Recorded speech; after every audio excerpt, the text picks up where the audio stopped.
All right. Welcome everyone who's seeing the video recording on this. And this is the Venus Project UK study group meeting. It's Monday the 16th of March. And we've got a whole bunch of people. We've just watched Jacque Fresco's video of the YouTube channel called In the Search of Science and Communication, Part 1. For anyone who didn't realize what we just watched, there's actually Part 2 and Part 3 if you wanted to go into more detail later. So what I'll do, I think now, is to ask someone to summarize the video, if anyone's interested in doing that, just to kind of give the people on the recording a little idea about what it was, and just to make sure we all kind of understood vaguely what it was talking about. Anyone, hands up?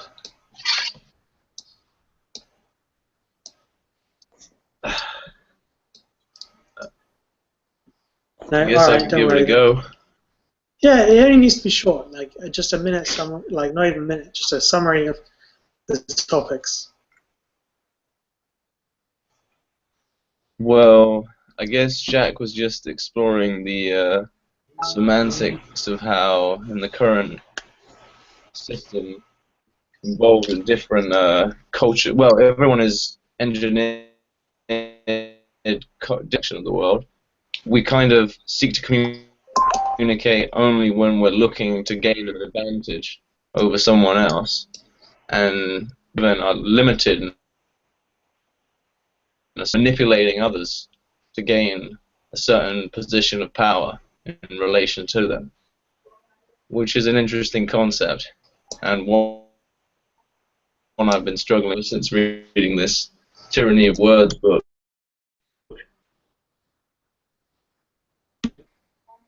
Don't know if you thought there was anything else that should be added there, Aidan? Well, no, you pretty much covered it for me. If anyone wants to say anything to add to that. Someone else, and looking at limited, manipulating others to gain a certain position of power in relation to them, which is an interesting concept, and one I've been struggling with since reading this Tyranny of Words book. Sorry, my internet, I think, was playing up. I just heard a loop back of what you were just saying, Shay.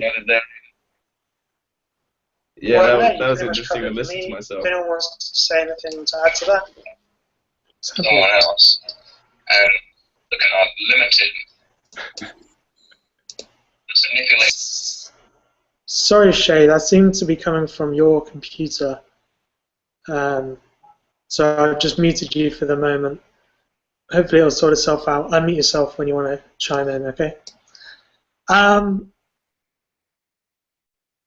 Yeah, Lidus, for me, Shay was very choppy then. So maybe it's just bad connection on his side. Hopefully it will be sorted out. So yeah, we got some questions on the questions. Yeah, questions on the question sheet, I guess. From that, let's start with me, and then we'll go back and forth between mine and Lidus's, and then we'll open it up to anyone else who didn't actually write down their question. But feel free to, ask things as we go along. So the first one, sorry for that background noise, is really kind of like the question that Jacque was asking in this, which is, what is communication and what reasons do we have to communicate? Shay said there that, of course, there's the kind of wanting to manipulate someone else into doing something for you aspects of communication. But is there other reasons of communication? Jacque did say a few in there. Does anyone? I'm thinking there's other reasons such as like sharing knowledge. I suppose you usually trade that for something that gives you an advantage, but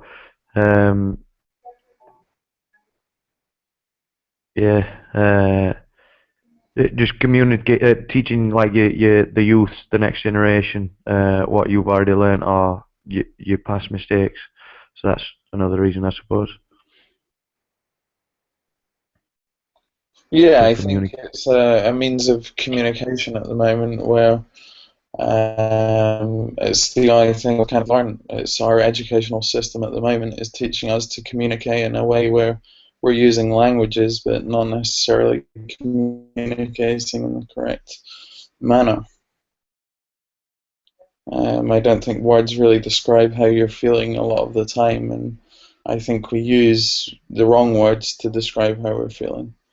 Whether that be about our relationships, about engineering, sciences, um, our government, I think is very much about interpretation rather than actual communication. Yeah, and sorry, I forgot to use the star. Um, on that, I like what Jacque was saying about people following kind of easy lines.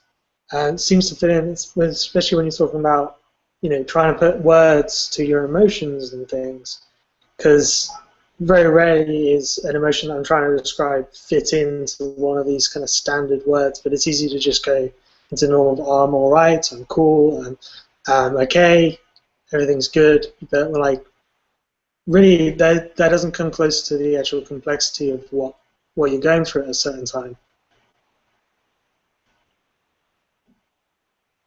That just stuck out to me. But yeah, okay, so communication, we've got sharing knowledge and informing others, which is a good one. I was thinking extensionality, which kind of is covered in communicating with someone else to get them to do something for you. But really, the way I was thinking is, talking to someone else to say, help me with this project, which helps us both. Help me lift this table to over here because it's too much for me. And between us, we're actually helping out more, which I guess still counts as, from that kind of point of view of maintaining your differential advantage because you're trying to get something out for yourself in the end. But obviously there's also selfless kind of acts where you communicate with some people to get together to do some volunteering for something like that where it's altruistic, supposedly. Sometimes, like I did volunteering and there's a decent amount of selfishness in it because I wanted to learn X, Y, Z. I wanted to feel good that I've done this, that, and the other. I don't know what the balance is between doing it for myself or doing it to actually help.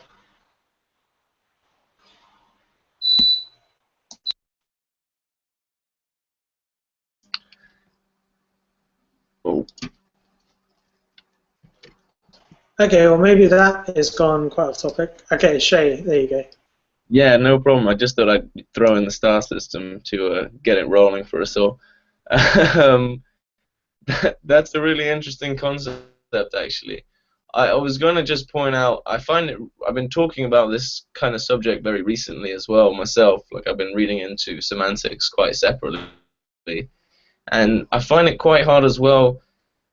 The basic language we use, or at least English, as it's my primary language and the only one I'm really adept at using at the moment, I would say. I speak a bit of Spanish, but I'm not as fluent as I should be.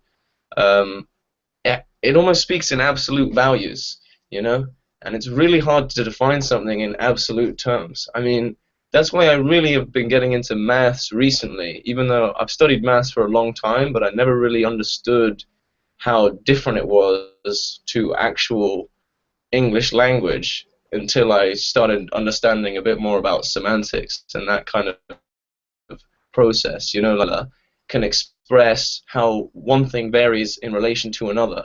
Whereas to try and say that in words, it's almost impossible to communicate it to someone who doesn't have this kind of mathematical background and help them understand where you're coming from, Everything is a function in life. Things aren't absolute. And I think that's a very strong point of the Venus Project in general, the way they say, what is the line?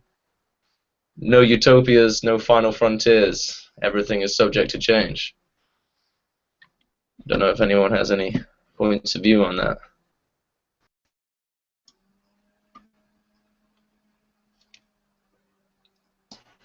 All right, I'll take it. No, it's good. I think you're very much right. The English language formed around a time where absolutes were quite critical, as in the kind of language used today really comes out of, 14th, 15th, 16th century kind of times, where even in science it was all about absolutes, and there's very much kind of good, evil, right, wrong kind of systems in the culture, and the language very much reflects that.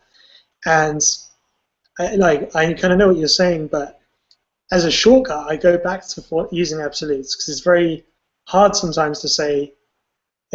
Say, just talking about myself, I'm feeling good. That's an absolute. Whereas I'm feeling better than I was last Tuesday when I was doing the. It's like shortcuts in the language and the language is set up to allow that. Whereas in maths, I don't know. I'm not so far into maths, probably as much as you, but I think the system's more designed to set up that relativity. Like these, when you have, it's all kind of set around these equations of this equals this, kind of. That's probably very simplistic of maths. But.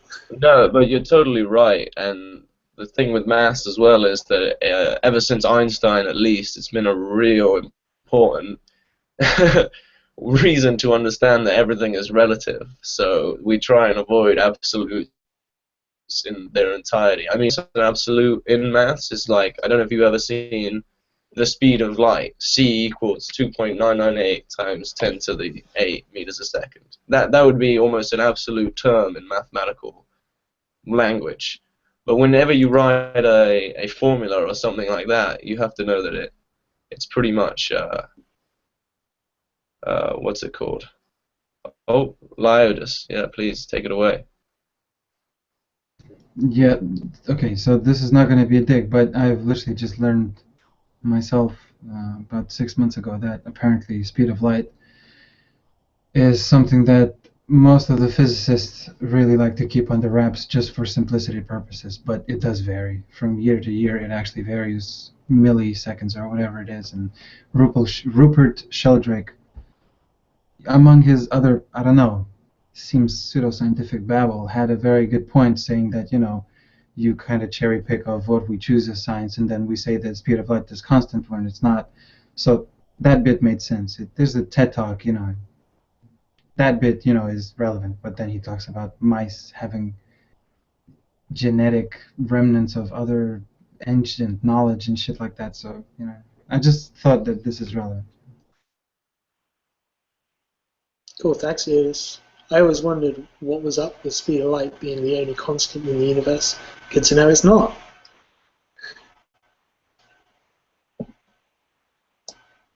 All right, I think we've generally covered that kind of introduction question. Anyone want to add to that before we move on? I'd just like to quickly say that's very interesting, Leodis. The speed of light is a constant. I have read the other studies as well about how it is relative, and I think Einstein was the one who discovered that light is affected by gravity, just as mass is. But the only thing I was trying to say was that in maths we can express things as physical quantities using a certain equation, and then express a function using, two different terms, I guess you could say. So like a simple one would be velocity is distance over time, which means that the distance is affected by velocity, time is affected by velocity in a certain understanding of it, and velocity is affected by both distance and time. You see what I mean? They're all the different ways we can express information was all I was trying to cover. But thank you very much for clarifying. Yes, you're totally right. No, that's speed of light is great. not covered. Thanks. That actually, that I don't know. Seems like it filled a void.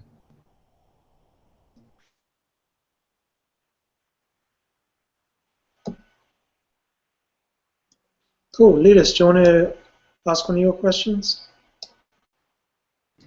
All right.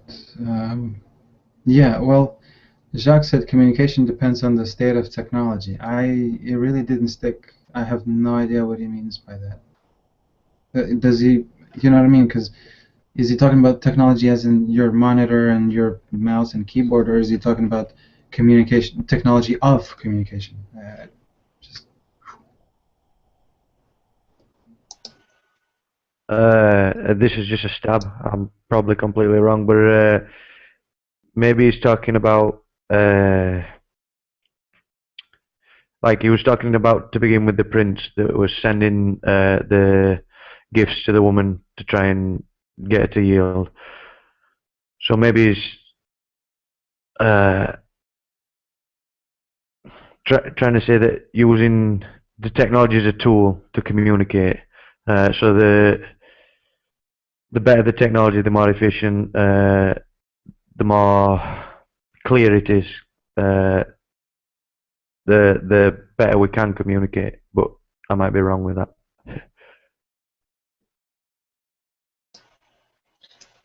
Yeah, I don't know. I think I'm not sure if this is exactly what he means, but if we look at today, the technology that exists, such as iMessage, Facebook, this, like Hangouts and stuff,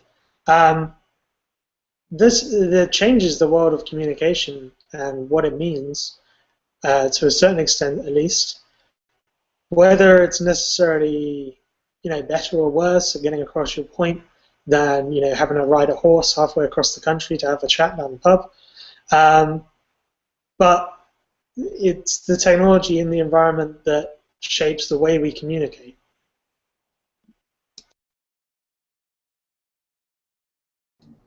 all right, that's fair. Another thing, Mick, because you kind of triggered something in me. You sort of referred to uh, a certain thing. So, all right, if literal meaning of technology, then he's essentially referring back to the in his old school lecture. He basically said no one knows who anyone is like until we all have economic security, meaning RBE. Well, ideally. And then you would know that, essentially, I actually don't like your company, or I don't want to see my cousins, or I don't actually want to, I won't smile in front of my ex-boss or whatever, because I don't depend on them anymore. That was one idea. And the other one, coming back to maybe something that's more relevant to actually conveying meaning, in the Best That Money Can Buy, he literally said that in the future he envisions communication being multiplicity of smell, sound, sight. What was it? He referred to teletactile communications, where you're actually going to be able to touch and feel. So it's like imagine phoning someone, but during that time you're able to touch face or hands or whatever you want. I don't know if I'm babbling. Just correct or interrupt. You know what I mean?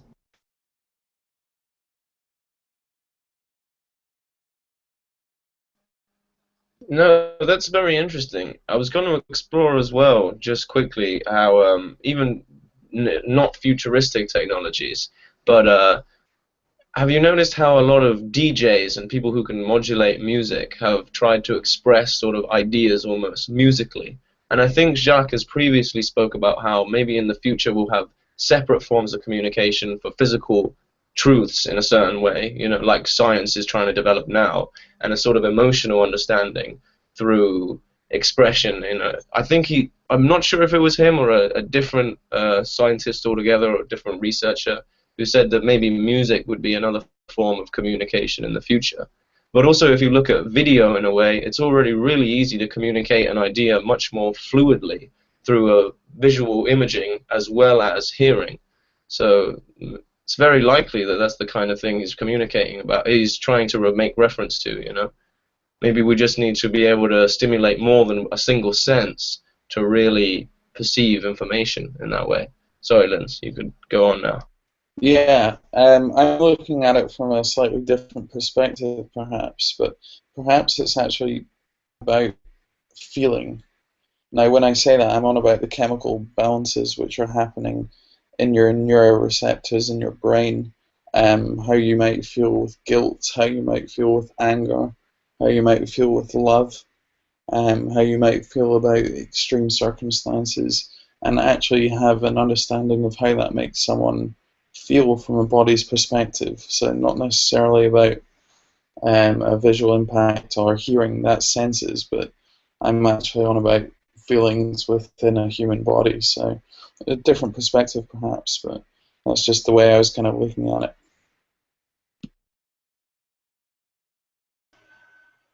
That's very yeah, very interesting there, Lindsay. It's I don't know too much about it, but you're touching on the idea, I think anyway, of the mirror neuron effect, where you look at someone who's sad and then you feel the same emotions, and when it's like face to face, you maybe can have that reaction, and then when it gets down to just text, if we're talking simply on a text-based thing, then maybe that reaction is different, and that is a basis for miscommunication as well as just the language being wrong. Because I think communication isn't just language, although, say, semantics focus very, very much on the language. Even today, it's very, very often, not very often, that it is just one sense in communication. Most of our communication activities take place, with touch, with sound, with visual, as well as kind of other senses of where people are in the same rooms and things like that. So, it's not just about language, is basically what I was saying. And just to kind of mention, with you're talking about having incorporated music and stuff. Well, we do this already in films and TV and things. And Jacque has mentioned a number of times that in their schools in the future, they really want to get information across in like 3D projections that you can touch and move and do things. Maybe with VR headsets or however you're going to actually do it with the technology, but to get in those extra senses and make it a much more immersive environment for learning. Nick? This is just a random question, just one of my crazy ideas. In the future, does anybody think it'll be possible to communicate, maybe not on a feeling level, but at least on I don't know, how can I say it? Imagine if I wanted you to see what I was seeing right now, so that you could understand what I was maybe feeling, so that you could see everything that I'm seeing and feel it the way I felt it, so that you could completely understand what I saw. Do you think that's ever going to be possible? I hope, sorry Shay, I really hope so. I've wanted to do this so many times, where I've just had such a perfect moment and I want to share exactly that experience with someone. I think we probably won't be able to, because that would probably, I don't know, I'm not too good on the biology, but probably need to rewire your memories so that the base input is reacted in the exact same way. Possibly in the future you could theoretically have some sort of device where you could implant it records what kind of chemical balance you have in your body and what your brain is releasing at a certain time, and stimulate that in someone else's body. Maybe, I don't know.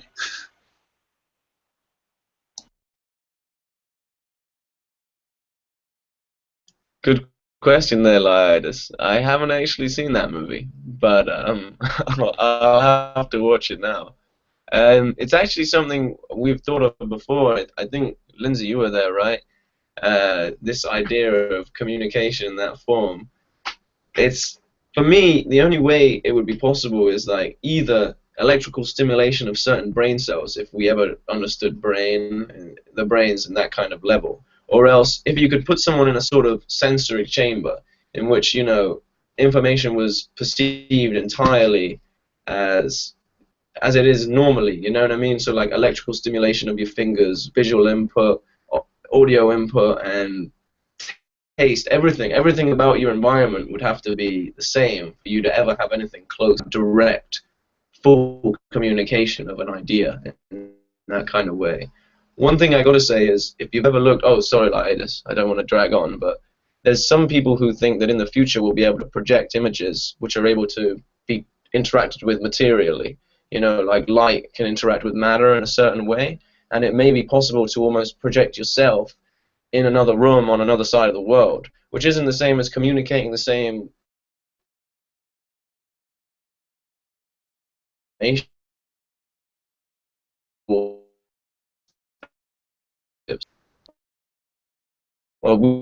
I suppose.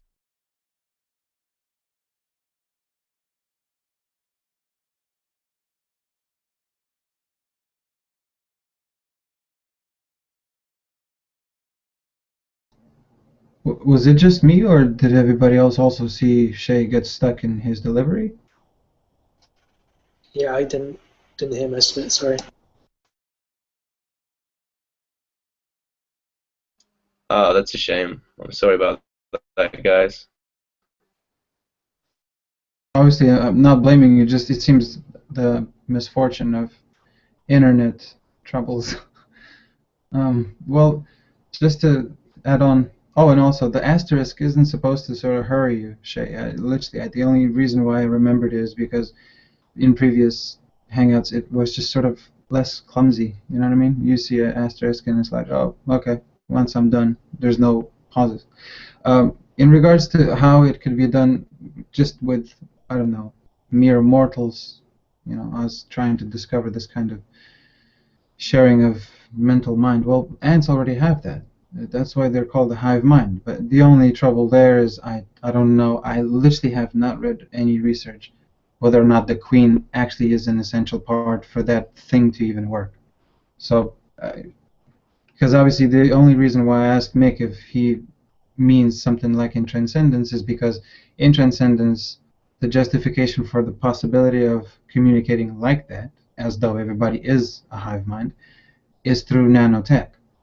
Obviously, since nanotech isn't really developed to such a insurmountably advanced degree, we can't test it. But hive mind exists in ants. That's all I had to add.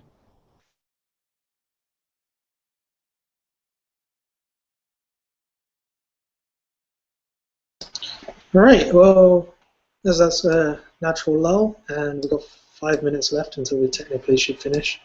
Although I can hang around till 10 if we overrun. Let's move on to the next question, if that's okay. Cool. This is my question. Communication when the information interferes with the position of differential advantage is very hard. This is just Jacque basically saying, if you question what's something that someone believes and has worked for them in the past, then really they're going to put up their walls, not listen to you, and shout you down. And so this is just something that we'll all come across as we're talking to people about resource-based economy, because it really does kind of attack people's often long-held beliefs, and we need to kind of work semantically to try and talk to people in a way that it doesn't seem like it attacks them, and it really does help them, because I genuinely believe that it is a good advantage, a better thing for most people. It's getting that across to people without them having that, oh no, you're taking away my X, Y, Z, which they've relied on for so long, and then puts them in a position of, no, closing down, going into self-defense mode, and then they won't listen to you again.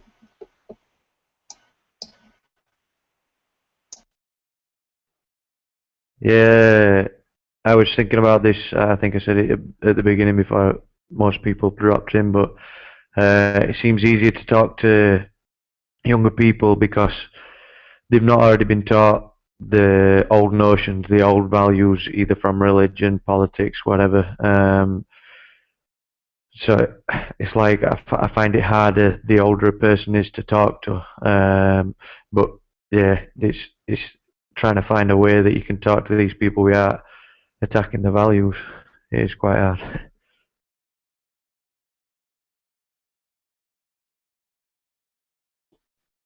Am I okay to speak?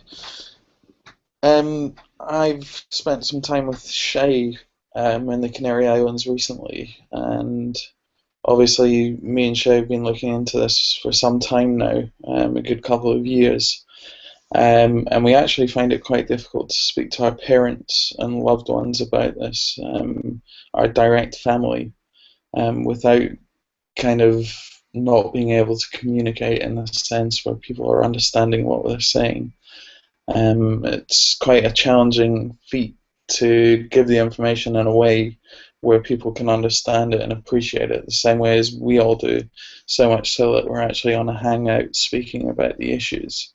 Has anyone else found kind of a solution or a certain method to speak to people that might not know quite about it?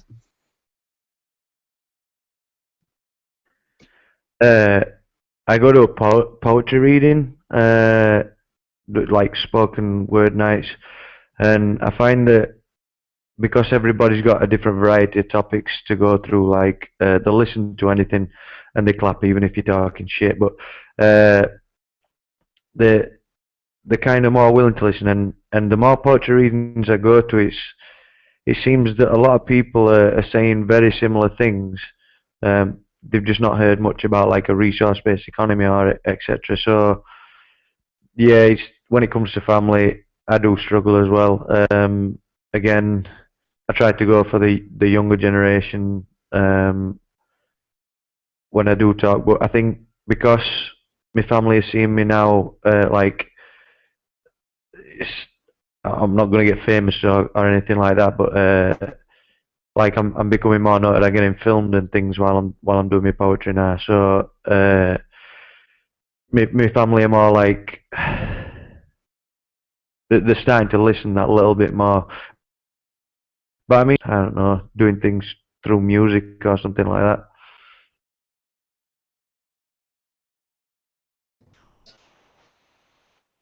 Oh, sorry. Go ahead, go ahead. It's fine.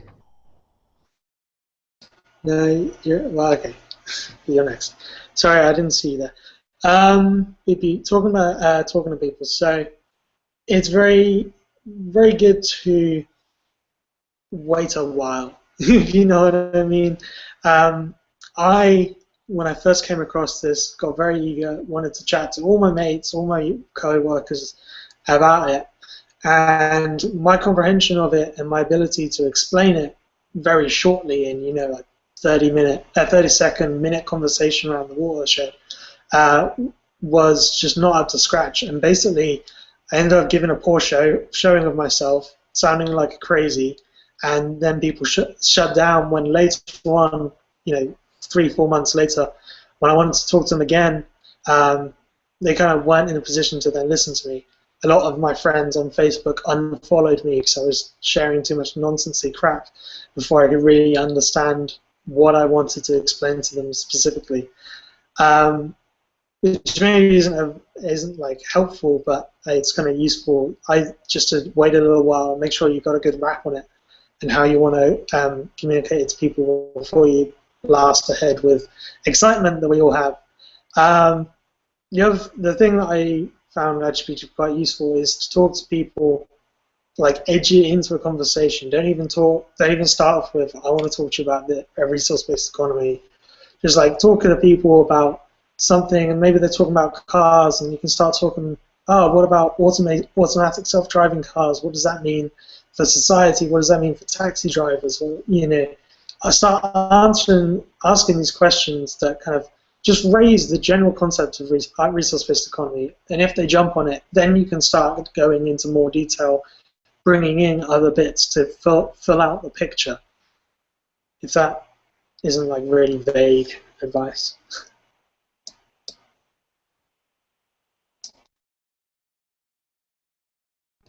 Honestly, Aiden, I think you just hit the nail on the head. Waiting. If there should be anything that's, bold, big, huge letters underneath, politics, poverty, and war, it's that. Just wait, like 3 months minimum. Just don't say shit to anybody. It's going to help you immeasurably. But in regards to specifically to the siblings, so who started thinking I'm crazy the first? My mother started to think I'm literally in a cult. The only thing that stopped the idea is because I started to listen. It was difficult to understand because at first she literally would switch the subject, and so fucking blatantly. I thought it's offensive. How do you even not? Do you think I'm not gonna notice? It was weird. But so she would switch and she would say, "Look, you're talking about the subject with too much intensity, as though if I don't get it, you feel offended or you feel I'm against you." And that's when it hit me. It's sort of like, oh fuck. So that's how the other person sees me. It's like some sort of a dictator. Yeah, fine for good and its abundance and all the other shit, but it doesn't matter because the picture's still the same in their eyes. So if you can help it, definitely tone down the insistence. If a person wants the info, or even like Aiden said, just use all of these little bits to construct a fucking beautiful chessboard. You know what I mean? Just like Jacque said, it's like a game of chess, and you fucking wait and you move your piece and you wait more. Because if a person hooks on to whatever you say and then you barrage with the encyclopedia, you're gonna lose them, and it's gonna end up it's pretty alienating. Brother was already interested in certain behavioral bits, so that was my in, and then since then he literally understands everything that I do and why. Father, old school values. By that I mean he's one of the people who will have a very tough time understanding how you come back from work and you're not sweaty, you're not dirty. His whole life was welding, metal work, brunt work. He's that kind of guy from communist days in Ukraine. So to him, it was actually his own research. He had to literally look at who Jacque is and how he speaks and why. And this is his words. He literally said, "It's everything that I thought of and used to dream about, but with blueprints." So I really, really don't know if any of this helps you. These are, wildly different people that could exist in your life, but patience is fucking hell, man. It's key, really is. Lidus, that I think you covered it all pretty fucking well there. Sorry, excuse my French. No, but that was pretty much hit the nail on the head. I just wanted to say to Linz, because I know him quite well as well. If you get a chance, man, take a look at books on semantics, things like that. You realize that emotions don't have to be. I mean, it's the point of this whole thing with Jacque Fresco's science of communication, I guess. Emotions don't have to be inherent in the language we use, and we have to do our best to take our emotional side out of what we're trying to portray when we speak to people, because otherwise it's really easy to get worked up. And if you watch the language you use, you can see that a lot of words that you try and explain things to people with actually cause them to feel negative emotions or positive emotions just on the tone of your voice or things like that, and it really controls the conversation in its entirety. Maybe if people had a better concept of how semantics work, it would be easier to communicate with them. But in that way, recently I've just been trying to settle on definitions for terms before I talk to people about anything.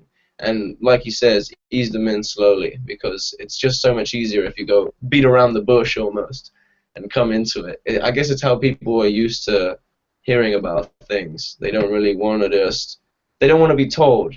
They just want to discuss in a certain way if you approach it in the right way.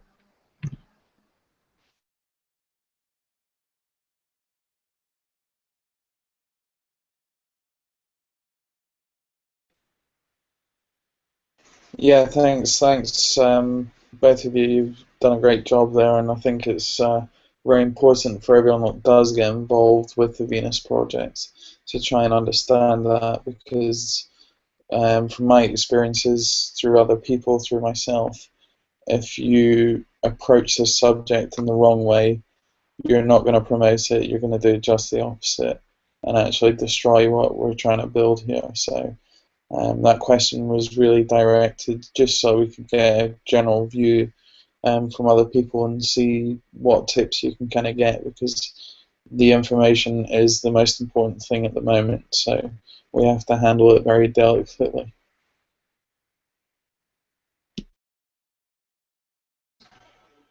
Very good. Thank you for asking that, and good additions, everyone. Sorry, just keep an eye on time.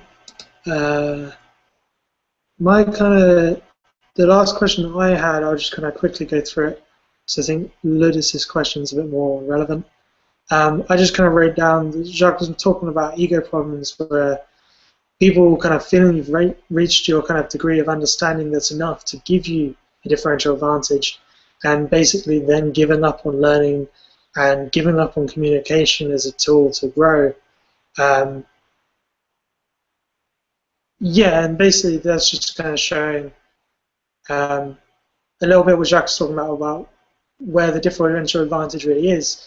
It's more, in today's society anyway, it's more, I've got to a level where I'm comfortable, and then people falsely think that that is going to be it for the rest of their life, when we kind of know that things are going to change and people need to keep learning and communicating.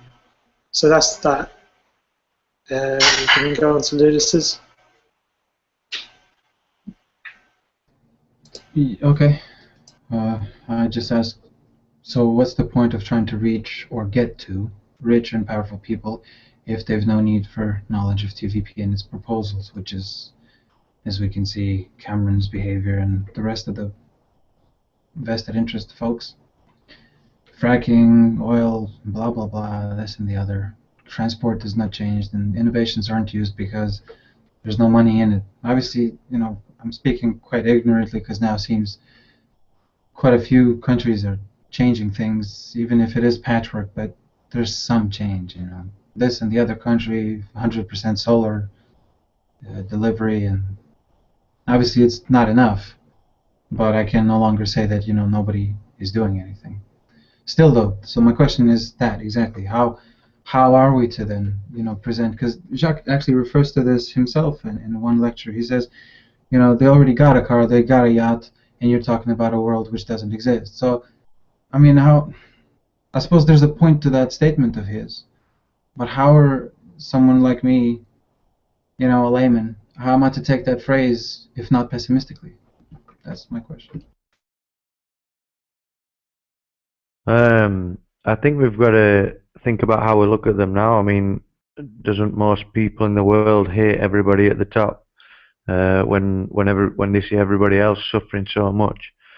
And I mean, I suppose I can't really imagine being in their shoes, but if somebody said, well, we could share everything with everybody, but everybody would still hate you, maybe they're afraid. So maybe trying to communicate with them that like they're not gonna lose their life, or people are gonna forgive them. Maybe, I don't know. But like recently, I've noticed my own like cognitive biases against people that are upper class that have not done anything wrong to me, but because I was brought up that way, they're just simply their appearance or the mannerisms made me like almost instinctually hate them. But like I've had to think to myself, well, they haven't done anything wrong to me, so it's, I don't know, maybe we've got to get past his own hatred and make sure we kind of portray that as well. Yeah, I think I can agree with that. To a lot of extent, the humanity is speaking to these people that essentially have everything, and have everything which is disposable, which is something that Jacque Fresco is offering to everyone essentially that gets involved with the Venus Project. Now for them, they already have this in the monetary system, so for them technically it's working. And I think they also get a rise out of being superior to other people that aren't in that position, due to their inferiors' low self-esteem without having all this money, all the materialistic things that they may possess. So I think realistically it's more a challenge to make them see the benefit of other people having the same access that they do.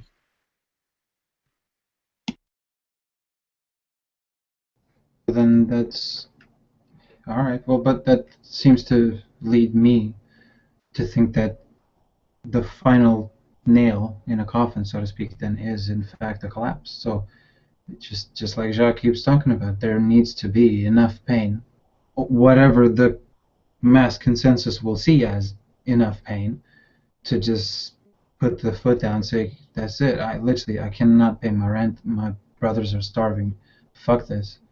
But so, is that kind of how you folks see this? Because I literally, after all of these ideas that we've discussed, I can't see any other way then.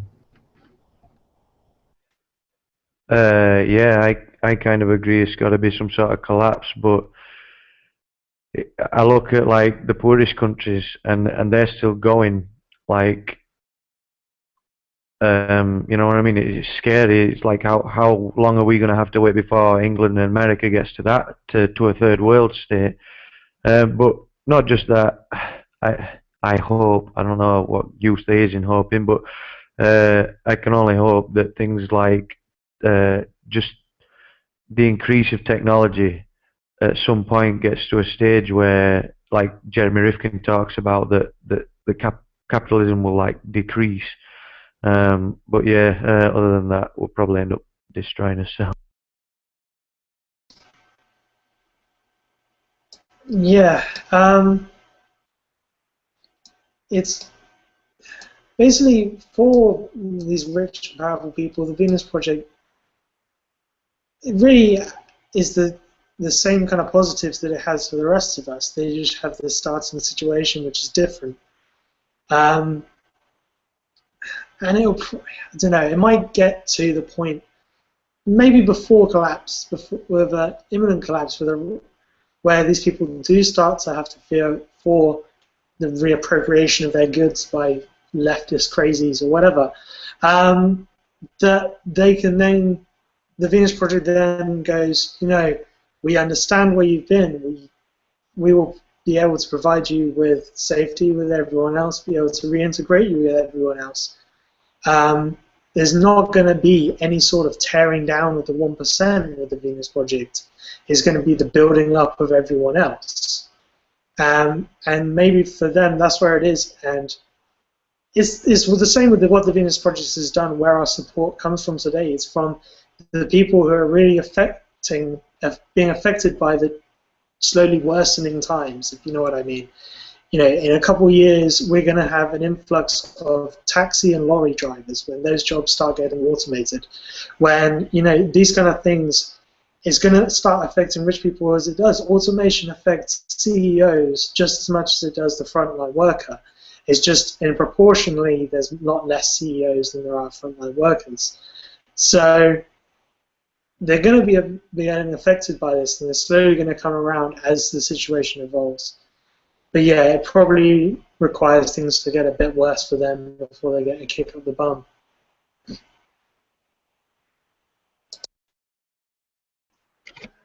I'd just like to say, I personally hope it doesn't go too much to shit in the time. But if you look at a lot of the studies recently, you'll see that there's a sort of idea that as, like he says, we automate more and more of the technology, purchasing power is just going to keep decreasing for the average human. Production is just going to keep on skyrocketing.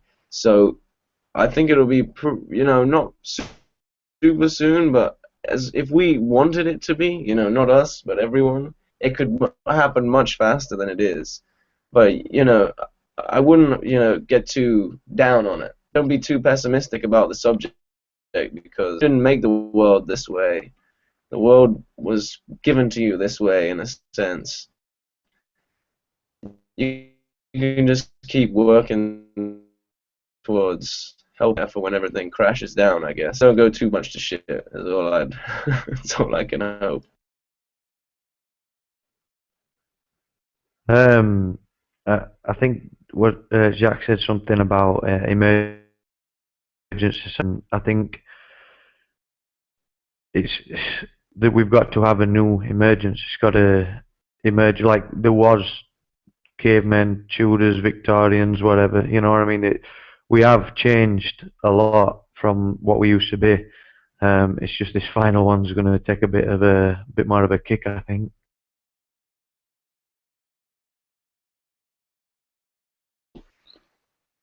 Sorry to butt in here. I also think it's a lot to do with the media.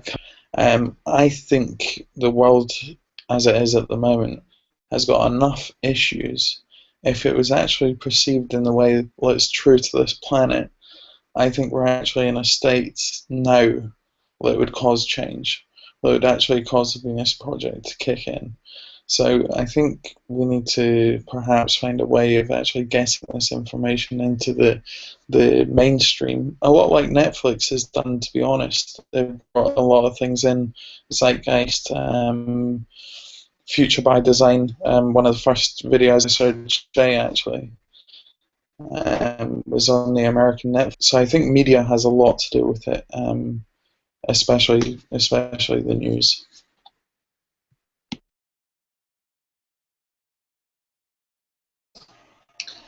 Yeah, absolutely right. I don't have too much more to say. I better start, but I kind of forgot. Anyone want to take over?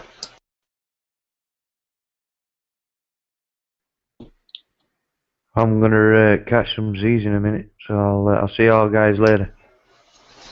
Yeah, see you, Mac. Take care, Mike. It was a pleasure, guys. Yeah, I'll shoot off too. I'm going to stop the broadcast now, so thanks to anyone who watched us.